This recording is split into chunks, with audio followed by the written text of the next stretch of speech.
Tastemakers is brought to you with support from Global Foods Market and Midwest Dairy.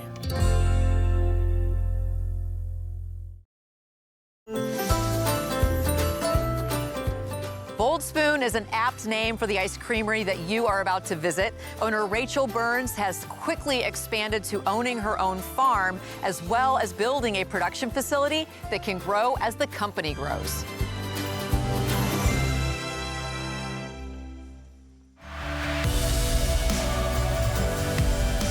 I'm Kat Neville, and for the past 2 decades, I've been telling the story of local food. In that time, American food culture has exploded in tiny towns and big cities from coast to coast. In Tastemakers, I explore the maker movement and take you along for the journey to meet the makers who define the flavor of American cuisine.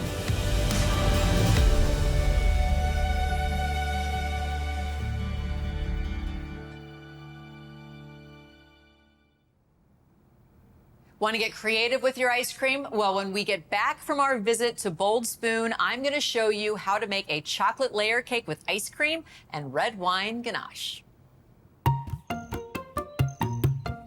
We are in St. Francis County, specifically Park Hills in Missouri. We have a 57-acre farm, Bold Spoon Farm. We're surrounded by gardens, fields, little baby orchard, and our production kitchen. We started our business in May of 2020, but if you go back a bit further than that, it started as a mistake. So the mistake was I planted mint in our garden and it completely took over. I mean, completely. And so we were looking for things to do with it. We were making mojitos. We stopped watering it. It grew more. So then I thought, mint ice cream. I'll make mint ice cream. And that's what I did. So I had a Cuisinart machine. I dusted it off, looked for some recipes, and then people would come over in the summer and I'd give them mint ice cream. And then I just started experimenting and, thinking of different flavor combinations. I mean, I'd like walk through the grocery store and I would say, oh, I wonder how that would be an ice cream. I wonder how that would be an ice cream. And then I just told my husband, I need to make this a business or stop. This is absurd, how much time I'm spending. So we were ready to go in March of 2020, and the pandemic hit. Initially, my business plan was to sell to restaurants, but you could imagine you have a restaurant in the beginning of the pandemic, you're maybe doing curbside, you're probably closed, though most likely. So me approaching them and say, hey, what do you think about carrying my new ice cream? Probably wasn't going to work. But I was really anxious to get it going, and I knew that, pivoting in motion would be easier than pivoting just standing still. So to me, the pivoting in motion meant I just got to start making it. And then I just have to start finding a way for people to eat it. I made several batches, loaded up a cooler with dry ice, and I pre-packaged it in little single servings, and then just gave it away to my neighbors. I would put it on their doorstep, ring the doorbell, and then run back to the street. And I'd say, hi, my name's Rachel, I live around the corner. We just started this business, I wanted to share it with you, and if you love it, you could order it. And later that day, we got an order, but just enough that you're like, maybe this will work. And then we started with the farmer's market, Tower Grove Farmer's Market. From there, I had a little local press, so that was super helpful, and then grocery stores, and then the stadium, and now here.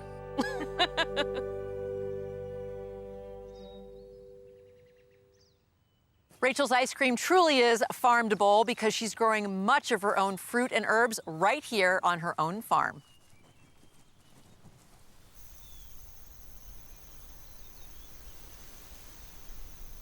You get the farm right about the same time that you decide to go all in with the ice cream brand. Yeah. And obviously you have 57 acres. This is a very large farm. It's not just what you're seeing right here. Yes.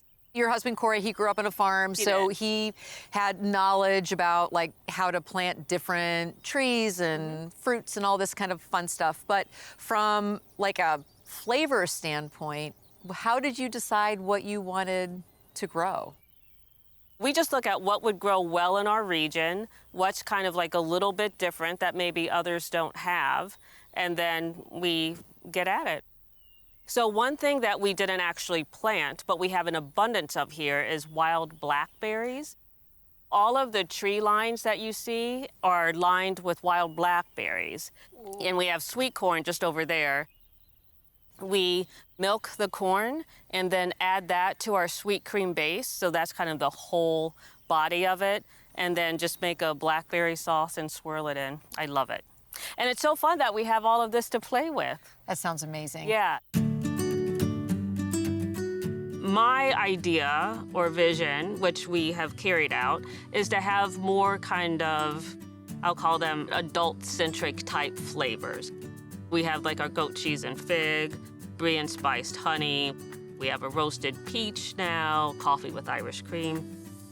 Many of our flavors are approachable to kids and they love them, but you won't find, you know, like neon green or pink or things like that. We don't use food colorings, we don't use artificial flavors. It's just real flavors, real ingredients. So this is the mythical mint. This is the rogue herb that kind of started it all. And Rachel, you actually planted this in the ground in your garden. I know, and looking at it, it seems so ridiculous that I did that. I had no idea. I mean, people said, do not do it. And I thought, well, they don't really know what they're talking about. Clearly, they knew what they were talking about. Well, it's a good thing you didn't listen to them, because if you hadn't planted a ridiculous amount of mint and then had an overabundance, then none of this would have happened. Agreed, agreed. And I love that you're growing a lot of the stuff that you end up putting in the ice cream just a few steps outside of the door. Yes, and same day. You know, we basically cut this, wash it, and then steep it. So it's like there's an hour between cutting it and using it. Well, and that's why it's so fragrant and intense in the flavor, because, I mean, if you just touch this and then smell your hand, it is like this fresh, beautiful, clean mint aroma, which you cannot replicate with extracts that have the green food coloring. That, for us, has been really important, just to keep it very clean, really great ingredients.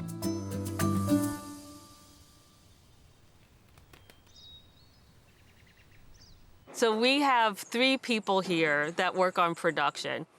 We always look at what we're doing, kind of making it more efficient, you know, taking their feedback and my feedback and really kind of honing our process. So we're able to keep up with all the stores and keep up with the stadium and keep up with catering with the space that we have. And they do an amazing job. And it's so funny because everyone, when they come here, I think they expect like a big, like, Ben and Jerry's level facility or something. But I'm like, no, it's just just us and our kitchen, and it works great.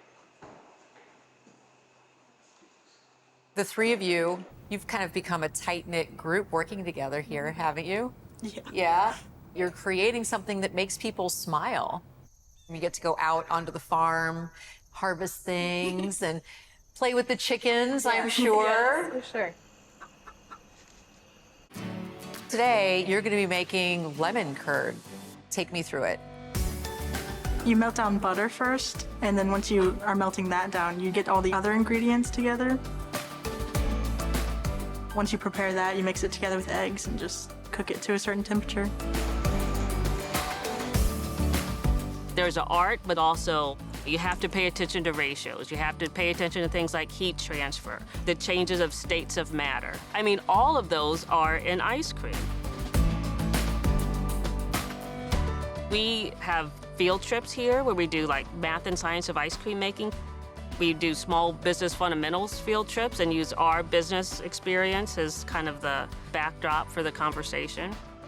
We, you know, kind of break them up into groups. I give them problems to solve, and then, you know, there's a spokesperson. It's really, really a fun thing. So one of the things that Rachel focuses on is kind of like bringing high school kids in to teach them about the science of making ice cream. So when you first started here, was it kind of the same thing where you had to learn the science before she would let you loose on, actually making the ice cream? Yeah. I remember not really knowing how much stuff went into like making ice cream and like the reasons behind it. It was pretty interesting to learn about the way the ingredients come together and the temperatures they need to reach and just all the food safety stuff that I didn't really think about before. So, And now you know. yes.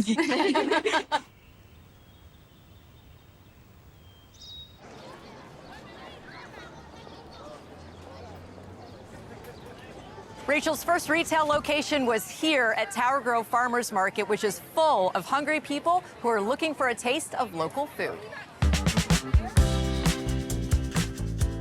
Everything that I eat, I want to know where it's coming from. I want to know the growers. It brings a closer relationship to nutrition and to understanding how beautiful it is to eat in season. And I know that experience in my own home, and to share that with other people is probably my biggest passion.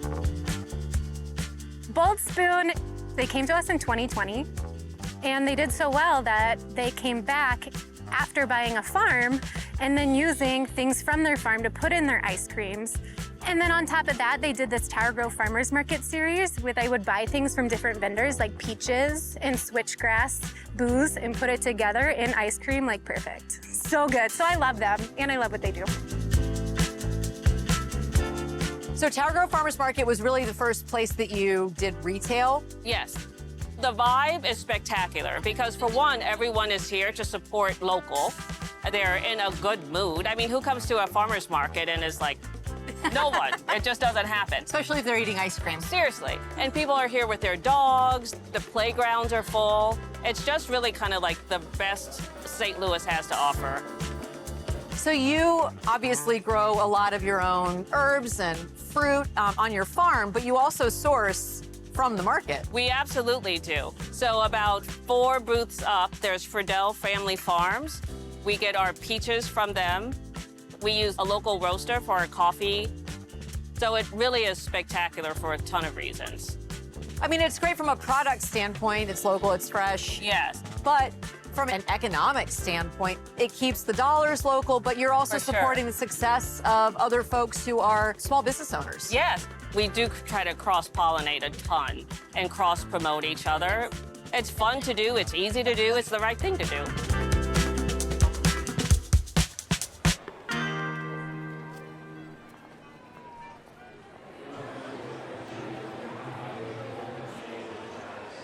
So Gerard Kraft is an amazing chef, and I'm sure pretty much everyone knows that. But he is the chief flavor officer of the City Park Stadium. The great thing about this stadium, it's one of the only stadiums that has a real expressed intent on having a food experience. And it was his job to curate that food experience. And we were lucky enough to be chosen to be a vendor within the stadium. What we were looking for was not the thing you see splashed on the newspaper every day. We wanted small, independent operators. Rachel's been amazing to work with from the beginning. Very driven, knows exactly what she wants. One of the most level-headed operators that we have, which is hard to find in the restaurant industry. And we love having her and her team here. I love soccer. My son, he's now 25, but started playing it as soon as he could walk. And I never thought that taking him to the YMCA soccer camp, and then one day I'd be here. I mean, it's been so fun. The energy is unlike anything that I've seen. Today, we'll probably have 500 people come to our booth, which typically would not happen if I wasn't here. Partnership with other restaurant partners as well has been a really very positive experience. It really is an amazing environment.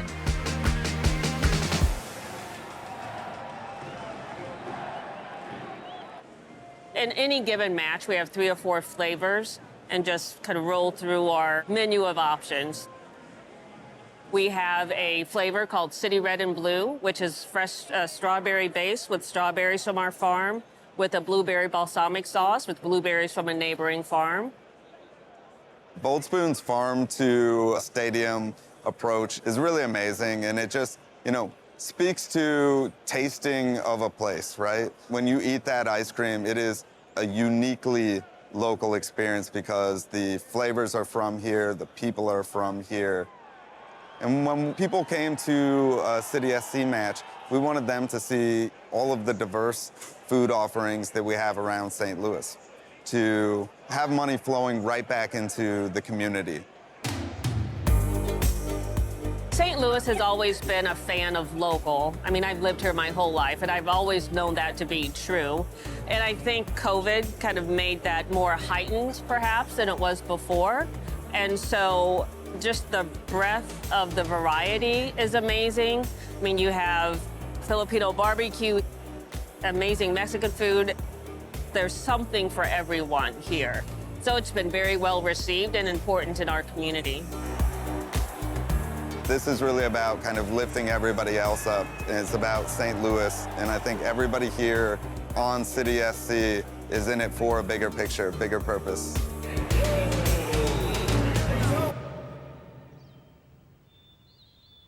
Now, this is the time that I've been waiting all day for. We get to eat ice cream. Agreed.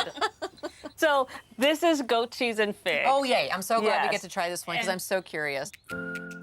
My mind always goes to, oh, I wonder how that would be in ice cream. Sometimes it doesn't work, but sometimes it does. And I think this is Oh, wow. it worked. So we use a local goat cheese, Beachy Farm. They're like about 30 minutes from here. And it's our sweet cream base, and then make a fig jam and swirl that throughout. You get like the crunch of the fig seeds and Yes. the richness of the fig, and then just a hint of that kind of like funky, awesome goat cheese. Yes.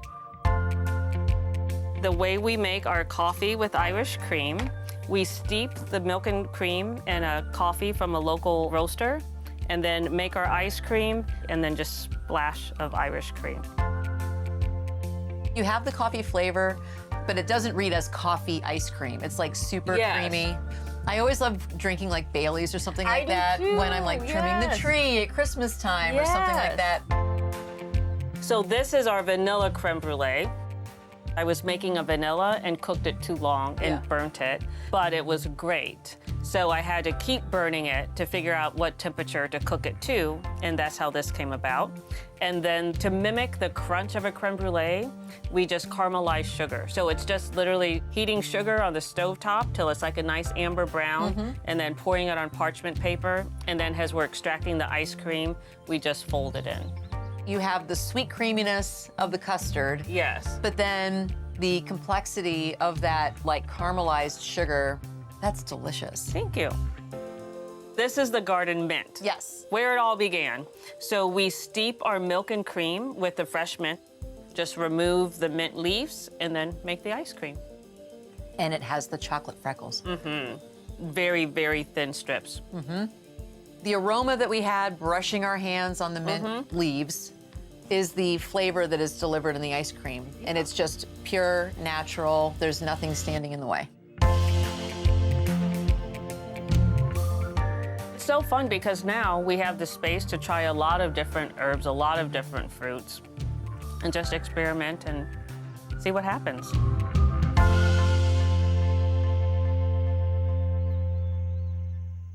Once a month, Rachel hosts open houses here at the farm with games, fresh air, and of course, lots and lots of ice cream.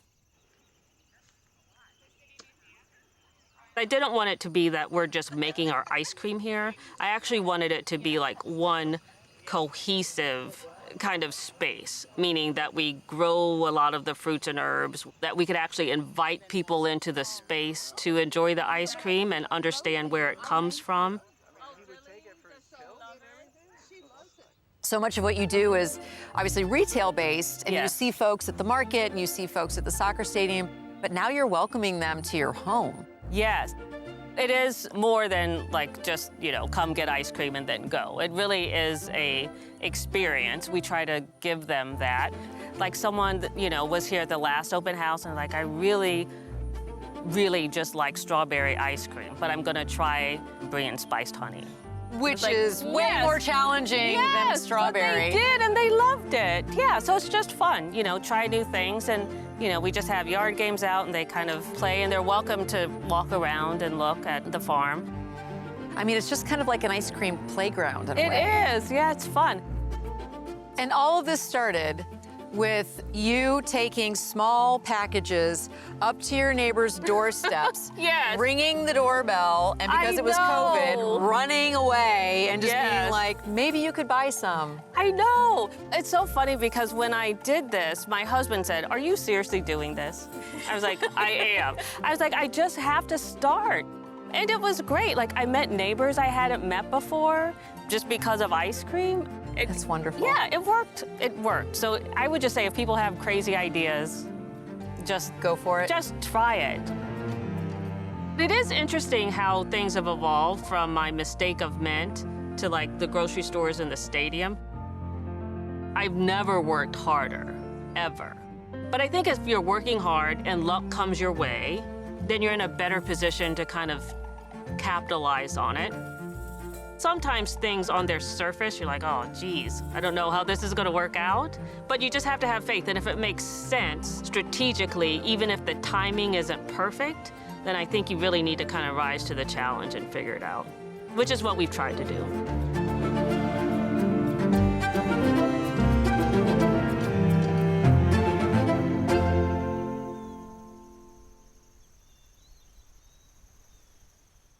So sometimes, obviously, you want a big bowl of ice cream, but there are really fun things that you can do with ice cream that you've picked up at the store.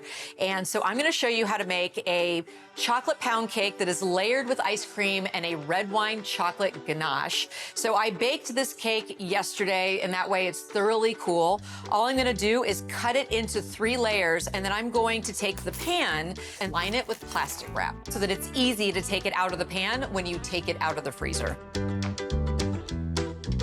My first layer is in the pan, so let's head over to the stove. I'm gonna make a red wine chocolate ganache. Red wine and chocolate go beautifully together, so I thought this would be a really fun addition to the cake. And the red wine that I'm using is a Norton, which is like a deep, dark red wine. And so I have a cup of heavy cream that I'm putting in my saucepan, and then I'm gonna add a half cup of this Norton.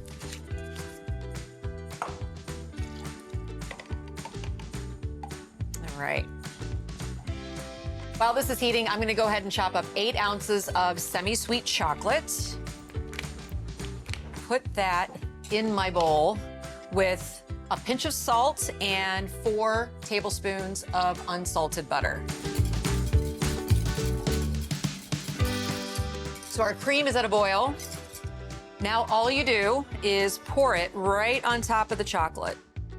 It will melt the chocolate gently, and so you just want to kind of let it sit for a couple of minutes and then stir it up, and then you're ready to use it.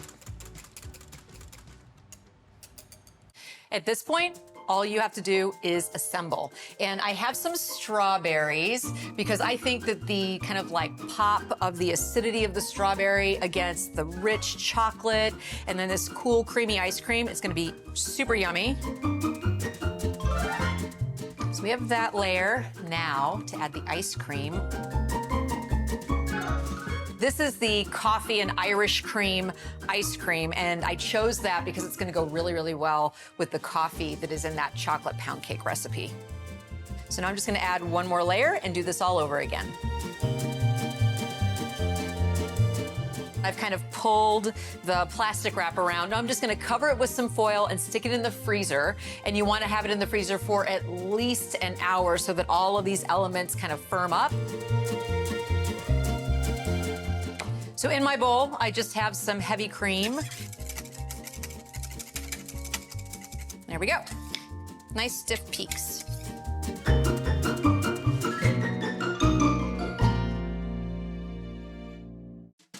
Here's my magic of television version. I made it yesterday.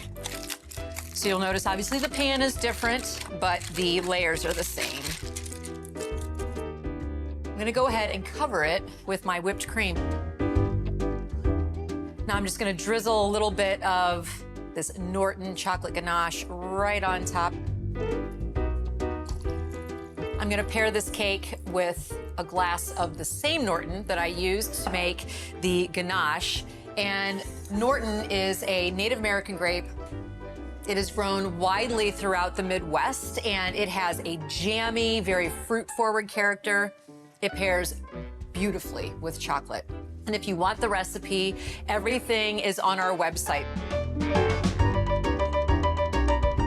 Chocolate, coffee, strawberries, and red wine, all of this is coming together in this very easy-to-make cake that is a delicious way to show off store-bought ice cream as well as Norton wine. All right, cheers. I'll see you next time.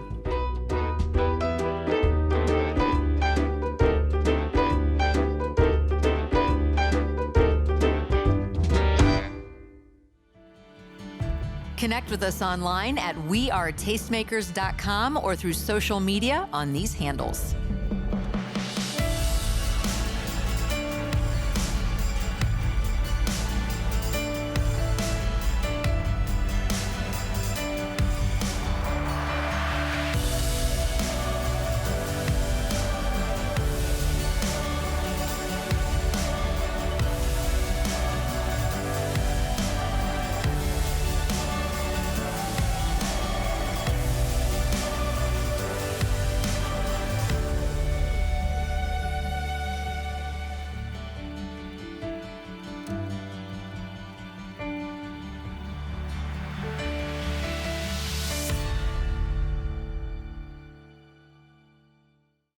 Tastemakers is brought to you with support from Global Foods Market and Midwest Dairy.